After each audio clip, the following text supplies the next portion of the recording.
What's up, everyone? Thank you for joining us for this special live demo of Lara Croft and the Guardian of Light.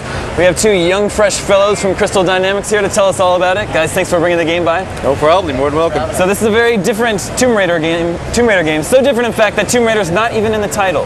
Yes, as a studio, we made the decision to split the two of them up. We have two teams. One's working on the pillar release, and then Dan heads up the team, basically working on being fresh, creative, trying to take Lara Croft into new places. So what's new about this game? This is it's designed to be played cooperatively, yes? Yeah. So there's two players. There's a really big focus when we designed the game.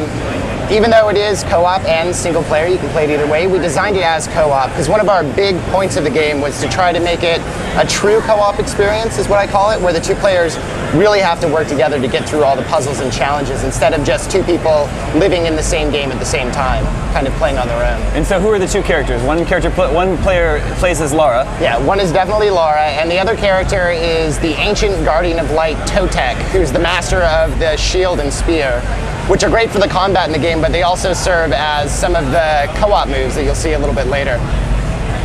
So we're here in the spider tombs now, yes? Yes, you've just literally finished the second chapter, which is the courtyard, which is our biggest sprawler space in the entire game. And you've entered into the spider tomb, so you're going to make your way now all the way through effectively what's like a corkscrew. We tease the player, as you see here. You can see some of the ways in which you're going to play. Every single part of this level is playable, which is a big deal for us. We don't want to kind of hide stuff. Players see it, they know they're going to make their way to it. Ultimately, you got to make your way all the way down to the very bridge at the very end. So they'll get over, and you can see some verticality here in this space. Since Lara and Totek's moves tend to be vertical, one of the big challenges we had on this project was to create these vertical spaces with an isometric camera, and this is one of my favorite examples of that. Yeah, tell us about these co-op moves. Lara has this grappling hook, right? Yeah, so what you just saw there, we call the leap of faith, and this is one of what we call the trust co-op moves, where one player is just jumping to what would be their death. If the other player doesn't hit the button at the right time, they won't catch him, and your buddy's going to get mad at you if that happens. Sure. And Totek has, you mentioned his spear. Yeah, he has a spear, so he can throw his spears into the walls anywhere in the game or any of the objects in the game, and Lara can jump to those. Totek's too heavy. If he jumps on it, it breaks. He can throw up to 3 at a time in the world, so they can use that to make a lot of ladders and bridges for Lara to cross big gaps. And then she can use her grapple hook to get Totek across. She can also stand on his shield, right? Yeah, she can stand on his shield. While she's standing on his shield, he can still move, and he can also jump for a co-op double jump. She can jump from his jump to get to even higher places. So then how does the game work if you're playing it by yourself? So when you play single player, rather than doing an AI character, which can probably get pretty frustrating in the puzzles that we have in the game, we decided to just boost Lara's abilities. So we've actually given her Totek's spear. The story's a little bit different in single player, and Totek actually gives you the spear. So Lara can throw the spears into the walls and jump to them herself. And also, one of the things that we did is we actually redesigned a lot of the puzzles in the game to be right for the single player experience. We would design it co-op, and then we would go in and kind of use that as the inspiration for the single player puzzle. I see. So when you're playing it cooperatively like we are here, it's all about working together and using each character's unique abilities to figure out how to solve a puzzle. Yeah. The goal ultimately was, if we were going to do co-op, we wanted to make sure that it wasn't just a feeling like a multiplayer where you know you're playing with somebody but they're on a separate mission. This was about bringing people together. Every single thing that we've done has that in mind. Obviously, we've been talking about the co-op play first and foremost above the single player to make sure that people really understand we've taken the time to really make it a real co-opetition, as we've called it. And you'll be able to play cooperatively online, yes? Yes, online, offline. So one of the things that you're seeing here is that rolling ball, which is actually a really cool thing in our game.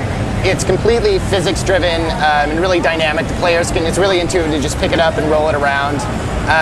They can use the bomb to blow it up to different spaces, and it's like really great for puzzles. You can also roll over creatures with it. It's pretty fun. You can see Totek using his spears to get Lara up to that reward that they just picked up.